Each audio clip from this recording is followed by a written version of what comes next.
بسم اللہ الرحمن الرحیم نحمدہ ونصلی علی رسولہ الکریم صلی اللہ تعالی علیہ وسلم۔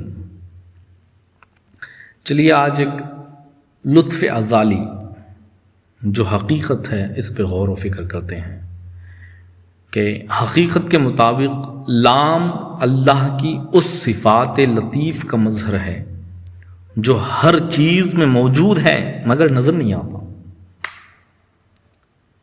جیسے دودھ میں مکھن چھپا ہے ویسے ہی کائنات کے ہر ذرے میں لام کی لطافت چھپی ہوئی ہے، جو دیکھنے والے ہیں وہی دیکھتے ہیں۔ اکثر میرے پیر و مرشد فرماتے ہیں کہ جب انسان کے اندر کا لام بیدار ہوتا ہے تو اسے ہر چیز میں خالق کا لطف نظر آنے لگتا ہے۔ یہ حرف بندے کو مشاہدے کی طرف لے جاتا ہے۔ بہت گہری بات ہے۔ آپ نے اکثر سنا ہوگا کہ الف اللہ ہے اور میم محمد صلی اللہ علیہ وسلم ہے، مگر ان دونوں کے درمیان جو لام ہے وہ لام کیا ہے؟ کہنے کو اشارے بہت ہیں مگر سمجھدار کو اشارہ کافی ہے۔ دیکھیے جبریل امین علیہ السلام، ان کا اشارہ ہے کہ یعنی وہ وحی یا نور جو خالق سے نکلا اور معشوق کاملہ تک پہنچا، وہ معشوق کون ہے؟ وہ معشوق کاملہ محمد صلی اللہ علیہ وسلم ہے۔ اتنا تو اشارہ کافی ہے۔ اور حقیقت کی روشنی میں لام وہ عشق ہے جو عاشق کو معشوق سے جوڑتا ہے، یعنی بندے کو اللہ سے جوڑتا ہے۔ بغیر لام کے الف اور میم کے درمیان کے تعلق ظاہری رہتا ہے، باطن میں نہیں اترتا۔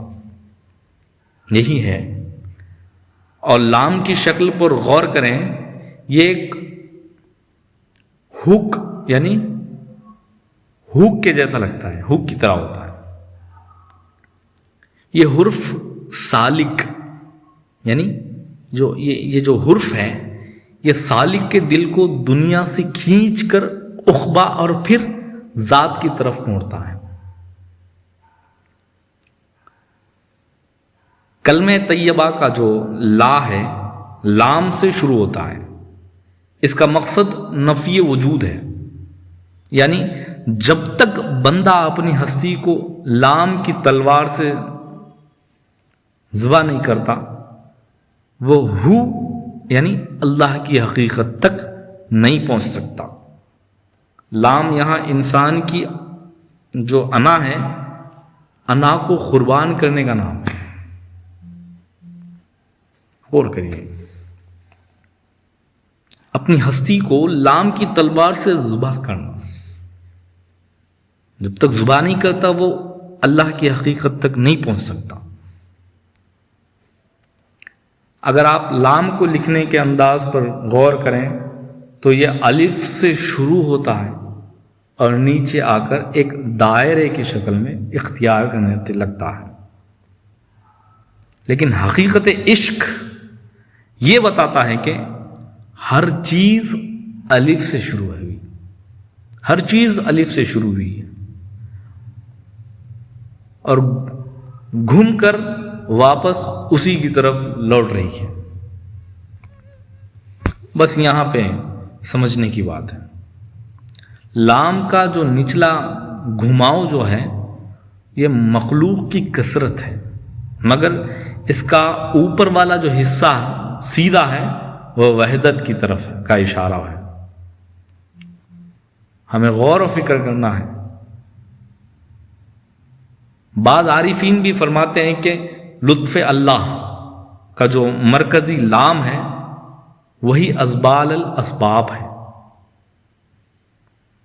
وہی ازبال الاسباب ہے۔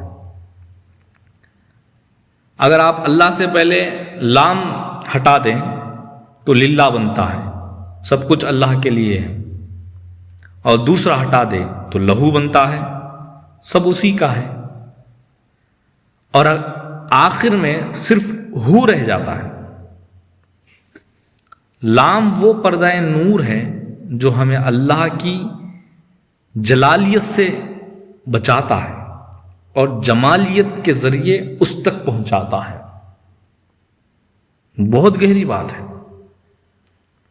جو علم معرفت کی پہچان رکھتے ہیں وہ اس چیز کو لے لیے، ان کو سمجھ آ گیا۔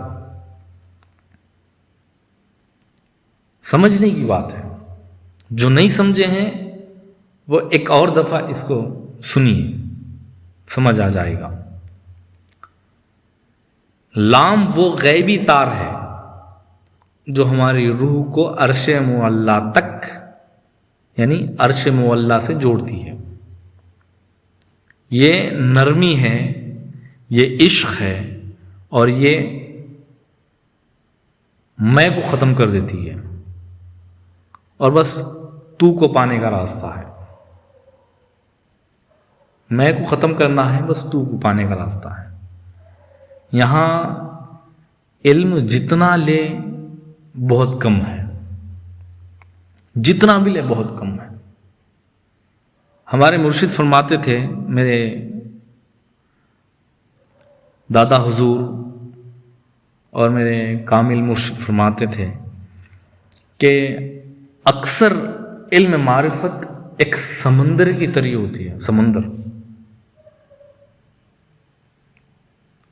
پینے والا ایک خطرہ بھی پیتا ہے، ایک گلاس بھی پیتا ہے، ایک لوٹا بھی پیتا ہے، مگر سارا سمندر پی نہیں سکتا۔ تو یہاں بات اتنی بڑی ہے کہ معرفت کی تل تک پہنچ نہیں سکتا۔ پہنچنے کے لیے عمریں کم پڑ جاتی ہے۔ اسی لیے مرشد سے اگر ہم دل لگاؤ کر ان کے قدموں پہ بیٹھ گئے، ان کے ہاں میں ہاں ملائیں،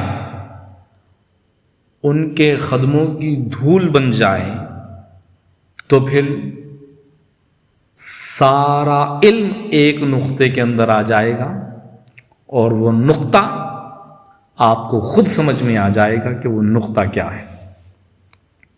آج کل ہر کوئی نقطے کے پیچھے پڑے ہیں، نقطے کو سمجھے نہیں، سارا علم نقطے کو جانے نہیں ہے۔ اور یاد رکھیے، نقطہ الف کے اندر ہے، اور الف کو سمجھنے والا کامیاب و کامران ہے۔ پھر وہ کبھی جعلی لوگوں کے ساتھ نہیں بیٹھے گا،